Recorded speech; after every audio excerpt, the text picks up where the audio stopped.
Hello guys, कैसे हो आप लोग। आशा करता हूँ कि आप लोग अच्छे होंगे। ये यूट्यूब पे मेरा न्यू चैनल है। बिहार बोर्ड 8th क्लास के स्टडी से रिलेटेड मैं इस पे वीडियो डालूंगा। अगर आपको वीडियो पसंद आए तो लाइक करो, सब्सक्राइब करो और जल्द से जल्द मेरा ये वीडियो या कोई सा भी वीडियो में जो अपलोड करूँ आपके पास पहले पहुंचे, तो उसके लिए आप बेल आइकन को ऑल पे प्रेस करो। 5 जनवरी 2023, सब्जेक्ट है मैथ, क्लास 8 बिहार बोर्ड वालों के लिए। परिमेय संख्या, इंग्लिश में इसे बोलते हैं रैशनल नंबर। चैप्टर का नाम है।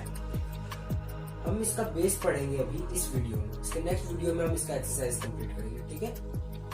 तो पहले देख लेते हैं हम लोग इसका बेस। जो फर्स्ट हम लोग पढ़ेंगे अभाज्य संख्या, जिसे इंग्लिश में बोलते हैं प्राइम नंबर। क्या बोलते हैं? Prime number. वैसी संख्या जो केवल अपने आप से कटे वह अभाज्य संख्या कहलाती है।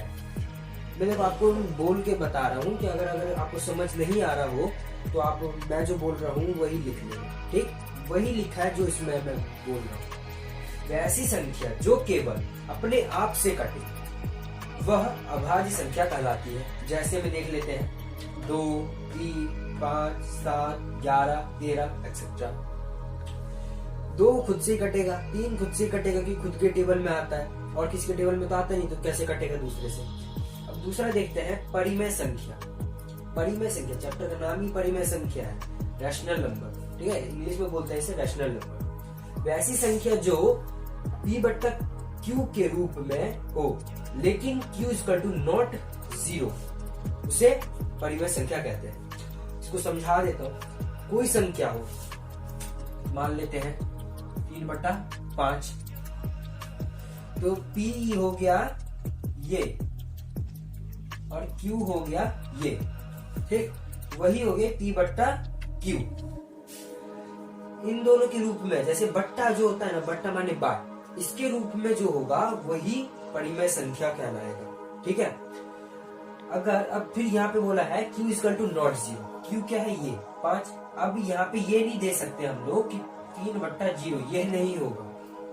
माने q p की जगह कुछ हो सकता है, लेकिन q = नॉट 0, ठीक। q की जगह पे यानी नीचे में 0 नहीं आना चाहिए। ये तो अभी मैंने आपको समझाने के लिए दिया है, तो आपको नोट करना है। हमने पढ़ा पहले कि परिमेय संख्या क्या होती है। अब आ जाते हैं प्राकृतिक संख्या। प्राकृतिक संख्या माने नेचुरल नंबर। नेचुरल नंबर का मतलब समझ लीजिए, 1 से अनंत तक की संख्या को प्राकृतिक संख्या कहते हैं। इसका मतलब समझे, यानी जो 1 से स्टार्ट होगा ना, जैसे 1, 2, 3, 4 एक्सेट्रा, 1 से जहां तक आप लोग काउंट कर सकते हैं, वहां तक की संख्या, यानी 1 से स्टार्ट होने वाली संख्या नेचुरल नंबर मीन्स प्राकृतिक संख्या कहलाती है। अब आ जाते हैं पूर्ण संख्या। पूर्ण संख्या वो नंबर 0 से अनंत तक की संख्या को पूर्ण संख्या कहते हैं। 0 से अनंत तक की संख्या को पूर्ण संख्या कहते हैं। इसका मतलब प्राकृतिक में था 1 से स्टार्ट, अब पूर्ण में है 0 से स्टार्ट। सेम वही है, बस इसमें 1 से स्टार्ट था तो इसमें 0 से स्टार्ट है। अब से मैं पूछूं कि भाई शून्य का आविष्कार किसने किया?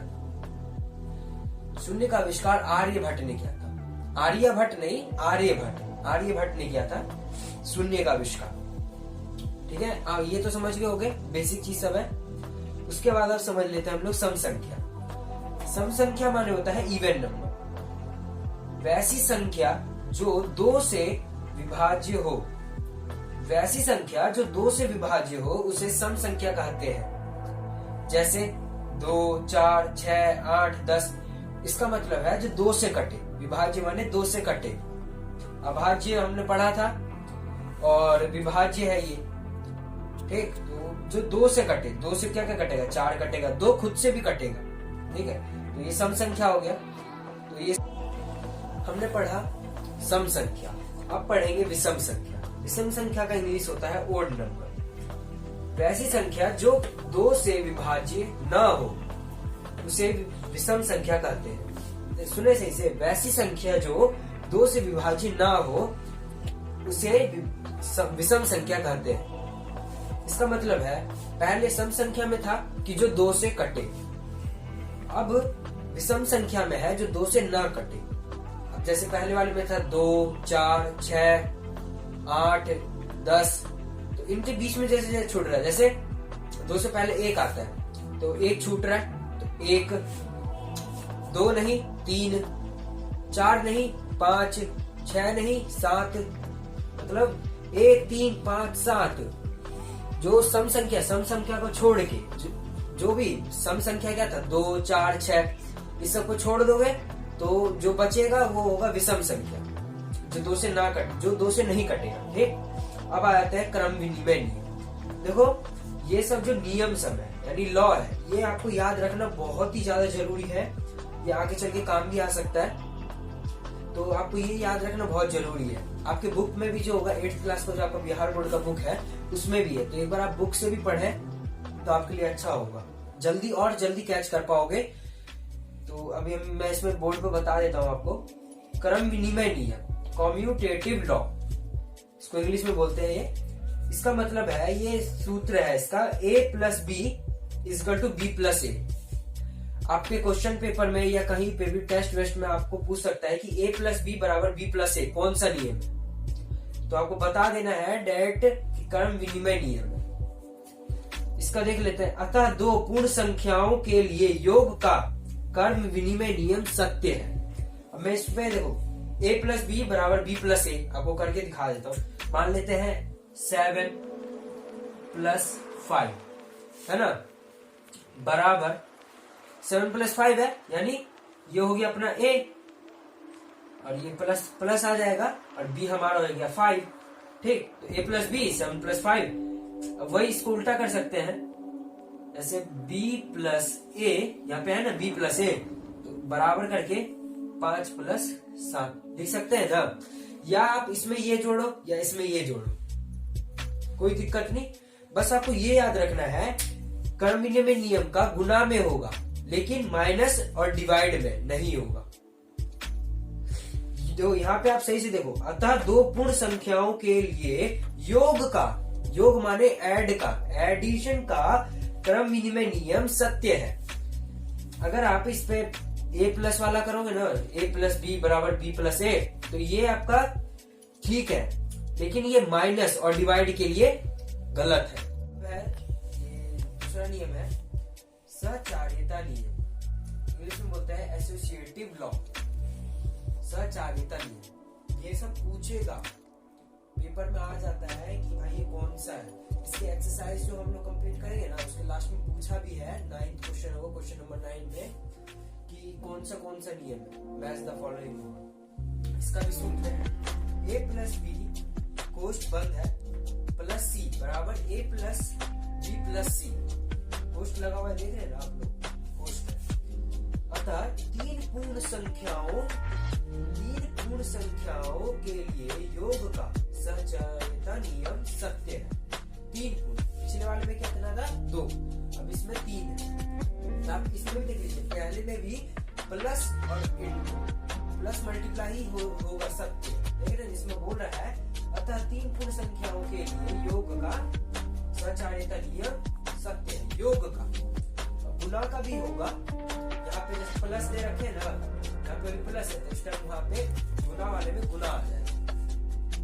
ठीक है, गुणा आ जाएगा। अभी यहाँ पे सत्य है, मतलब योग है, तो योग वाले में सत्य है, खाली प्लस और मल्टीप्लाई में ही सत्य होगा, माइनस डिवाइड वाला गलत होगा। ठीक, ये आपको ध्यान में रखना। ये आ जाते हैं दूसरे पे, योज प्रतिलोम, एडिटिव इनवर्स, इसमें से होता है एडिटिव इनवर्स, योज प्रतिलोम।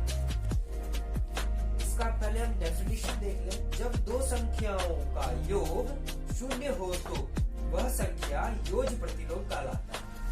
इसका मतलब है, जैसे 2 संख्या है, कोई 2 संख्या मान लें, अगर उन दोनों को अगर हम जोड़े तो उसका अगर 0 निकले, आंसर 0 निकले, तो योज प्रतिलोम कहलाता है, एडिटिव इनवर्स। वो देख लीजिए यहाँ पे a+-b ब्रैकेट में है -b+a। यहाँ पे देखो प्लस माइनस कितना होता है, प्लस माइनस माइनस, इसकी जगह एक ही जगह हम लोग 7 ले लेते हैं, प्लस है। एक लास्ट नियम है गुणात्मक प्रतिलोम। जैसे योज प्रतिलोम है, ये गुणात्मक प्रतिलोम है, मल्टीप्लिकेटिव इनवर्स। तो मैं इसे बता देता हूं आपको। गुणात्मक प्रतिलोम a बाय बी गुने c बाय डी बराबर 1। इनको अगर गुना करोगे ना, अगर आपका आंसर 1 आए, गुणात्मक प्रतिलोम का मतलब होता है किसी को भी किसी से गुना करें, अगर 1 आए तो गुणात्मक प्रतिलोम है। जैसे योग प्रतिलोम में था, योग किसी जब दो पूर्ण संख्याओं का योग 1 हो 0 हो तो योग प्रतिलोम कहलाता है। वैसे इसमें है, जब दो पूर्ण संख्याओं का गुणात्मक गुना 1 हो तो वो गुणात्मक प्रतिलोम कहलाता है। ये आपको काम आएगा अभी एक्सरसाइज जब हम लोग कंप्लीट करेंगे, उसमें क्वेश्चन है शुरुआती में ही। फर्स्ट क्वेश्चन आपका योग प्रतिलोम वाला है, सेकंड क्वेश्चन में है आपका ये क्या कहते हैं, गुणात्मक प्रतिलोम। ठीक है, तो ये सब चीज आप आराम से और ध्यान से, जो नहीं आपको समझ आए वो कमेंट सेक्शन में क्वेश्चन दे कि सर मुझे ये क्वेश्चन नहीं समझ आया। और है, अब मैं आपको थोड़ा बता दूं, परिमेय संख्याओं के लिए परिमेय संख्या शून्य योज तत्समक कहलाती है। परिमेय संख्या के लिए परिमेय संख्या शून्य योज तत्समक कहलाती है। योज तत्समक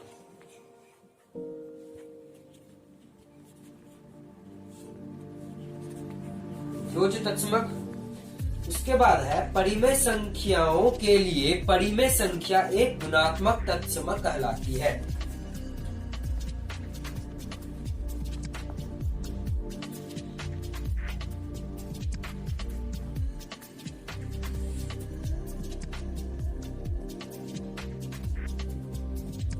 ठीक,